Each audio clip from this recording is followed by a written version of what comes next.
those who do not learn from history are doomed to repeat it. I literally just came up with that. It's pretty good, right? That's mine.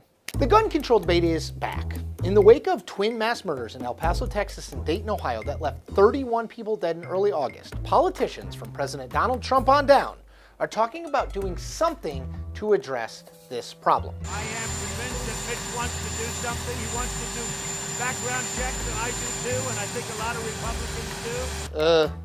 Maybe?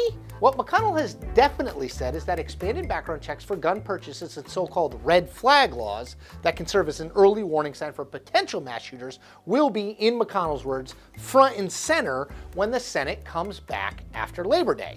Which means, well, exactly nothing when it comes to A, what McConnell supports, if anything, in terms of more gun control, and B, what could actually pass the Senate. Now, while we don't know what the future holds, we can look back at the past. And that look, honestly, paints a pretty grim picture when it comes to the chances of Congress passing any sort of meaningful gun control legislation. So let's hop in the time machine.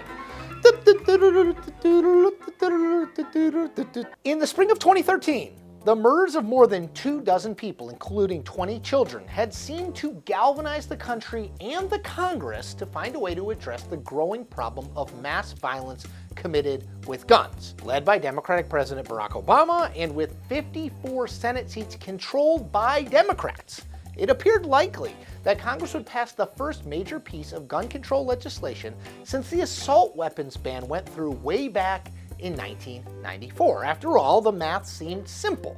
Democrats needed all 54 of their senators, plus 6 Republicans, to avoid a filibuster of the gun legislation, which, among other things, would have expanded background checks on gun purchases, banned certain types of assault rifles, and limited ammunition magazines. All of these are familiar. They've all been proposed recently. Except the math wasn't as simple as it looked. For all of the talk and all of the meetings that the parents of the children killed at Sandy Hook Elementary School held with wavering senators in the lead up to the vote, it rapidly became apparent when the Senate did actually begin voting that the political will simply wasn't there to pass any of President Obama's gun control proposals. The most telling vote came on an amendment offered by Pennsylvania Republican Senator Pat Toomey and Democratic West Virginia Senator Joe Manchin that would have mandated expanded background checks and was seen in the run-up to the votes as the piece of Obama's legislative offering on guns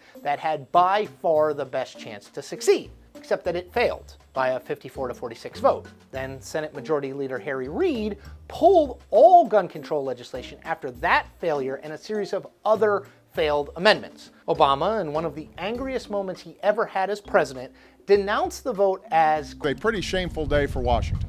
All told, 8 senators crossed party lines on that background checks vote, with 4 Republicans voting for it and 4 Democratic senators voting against it. Now, the Republicans who voted for the background checks bill were these: John McCain of Arizona, Mark Kirk of Illinois, Susan Collins of Maine, and Pat Toomey of Pennsylvania, one of the bill's co-sponsors. On the other side, the Democrats who voted against it: Max Baucus of Montana, Mark Begich of Alaska, Heidi Heitkamp of North Dakota, and Mark Pryor of Arkansas. Now, of those 8 who crossed party lines, only 2 are still senators: Susan Collins and Pat Toomey. McCain passed away in 2018. Kirk lost his re-election bid to Democratic Senator Tammy Duckworth in 2016. And all 4 of the Democrats who voted against the background checks bill either retired or lost their seats to Republicans. So by any objective measure, the current Senate, where Republicans hold 53 seats and the majority, is less friendly to any gun control legislation than the Senate of April 2013. And that 2013 Senate never even got one part of the gun control legislative package to a final up or down vote, with a Democratic president in the White House pushing the legislation to a Democratic-controlled Senate. So here's the reality.